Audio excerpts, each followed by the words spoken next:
The anti-constitutional activities of the Islamic Center Hamburg were ended today. The Blue Mosque, by the Ulster River, it is now closed. In a decisive move, Germany's police, under the watchful eyes of television cameras, conducted a high-profile raid on the Blue Mosque in Hamburg. The building itself and the assets of the IZH were all confiscated. Police forces have been searching various sites in Hamburg and 7 other states since 6 o'clock this morning, conducting thorough investigations. To also seize the assets of the IZH there and secure all necessary evidence. In addition, 5 more associations were banned, which are linked to the IZH. 3 mosques in other federal states were also closed down. Dear residents of Hamburg, this day is beneficial for our city society.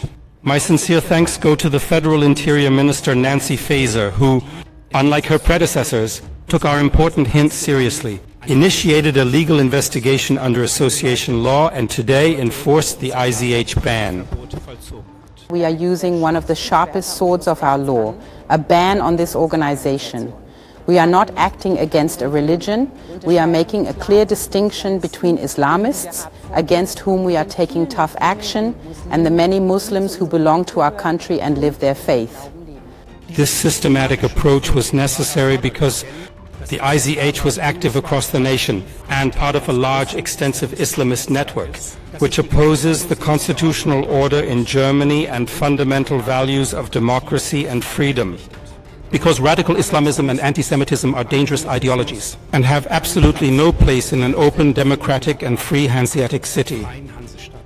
Therefore, our security agencies have monitored the IZH for many years and have consistently taken action against the group. We deported the deputy head of the IZH, whom we could prove had engaged in anti-constitutional activities.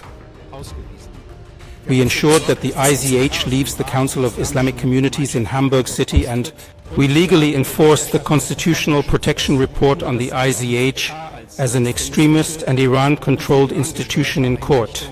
The findings of Hamburg's security agencies have significantly contributed to the Federal Ministry of the Interior finally starting its own investigations and searches.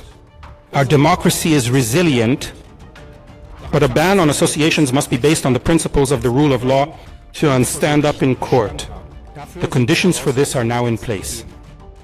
The actions of our security authorities and the IZH ban are directed against political and religious extremism, against anti-constitutional activities in Germany, which are controlled by a regime in Tehran that disregards fundamental rights and in which human lives are of little value. The IZH ban and the actions of our security authorities are not directed against the many other Islamic communities in Hamburg, and they are not directed against the peaceful Shiite practice of faith and religion. They are expressly not directed against our friends, colleagues, neighbors, our many fellow citizens who practice their Islamic faith in the way that is typical for Hamburg, promote peaceful, tolerant attitudes and uphold democratic principles. They are an important part of our urban society in which people from over 190 nations live together peacefully and in solidarity. A city of tolerance, diversity and Hanseatic cosmopolitanism. The German Interior Ministry revealed that the IZH operates through 5 subdivisions across 53 locations in Germany, allegedly promoting the interests of Iran's supreme leader and Hezbollah. Interior Minister Nancy Faeser emphasized the importance of this action, stating, "It is now certain that the Islamic Center Hamburg acts and is directed against our constitutional order. That is why we are applying one of the sharpest weapons of our law to ban this organization. This is a further consequent step against Islamist extremism. It is very important to me to make a clear distinction. We are not acting against a religion." The raid on the Blue Mosque and the ban on IZH is part of a broader crackdown on Islamist extremism in Germany. In November, authorities established a direct link between the Islamic Center of Hamburg and Hezbollah, which led to the raid. Iran has summoned the German ambassador in Tehran, condemning the action as a clear case of Islamophobia and warning of potential sectarian tensions. Germany's crackdown extends beyond the Blue Mosque. More than 50 properties associated with the IZH in cities like Munich and Frankfurt were also raided. The government has made it clear that it distinguishes between Islamist extremists and the broader Muslim community in Germany. This decisive action is part of a broader shift in Germany's approach to extremism and immigration. The country is also implementing significant reforms to its immigration policies. A landmark decision by a German court ruled that there is no longer a general danger to all civilians from the long-running conflict in Syria. This ruling impacts asylum seekers from Syria and reflects Germany's stringent approach to immigration. Chancellor Olaf Scholz has vowed to resume deporting criminals from Afghanistan and Syria, underscoring Germany's commitment to addressing the challenges of uncontrolled immigration. The ruling, announced by the top administrative court of North Rhine-Westphalia, involved a Syrian man convicted of smuggling people into Europe. The court found that he did not face political persecution in Syria and that his offenses disqualified him from refugee status. This decision marks a significant change in how German authorities handle protection claims from Syrians, indicating that not all of Syria remains equally dangerous for civilians. Germany's actions have inspired other European countries to reassess their immigration policies.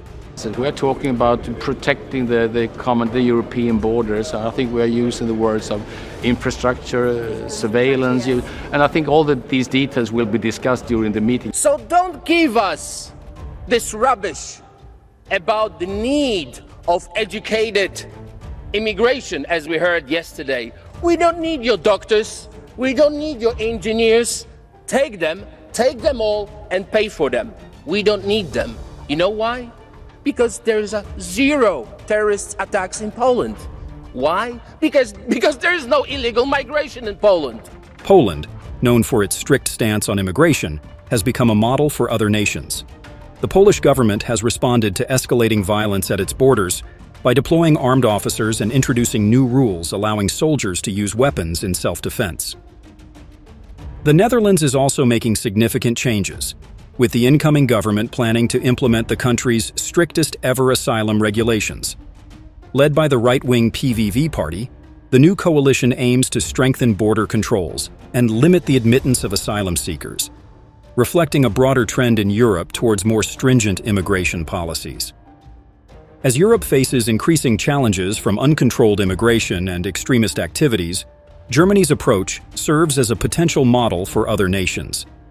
By taking a firm stance against extremism and reassessing immigration policies, European countries can develop robust strategies that balance humanitarian concerns with national security priorities. What are your thoughts on these developments? Should other countries follow Germany's lead in cracking down on extremism and tightening immigration policies? If you liked the video, please like and subscribe to spread more awareness. Share your thoughts in the comments below and join the conversation. Your engagement helps us bring more content to life. Remember, stay informed, stay engaged,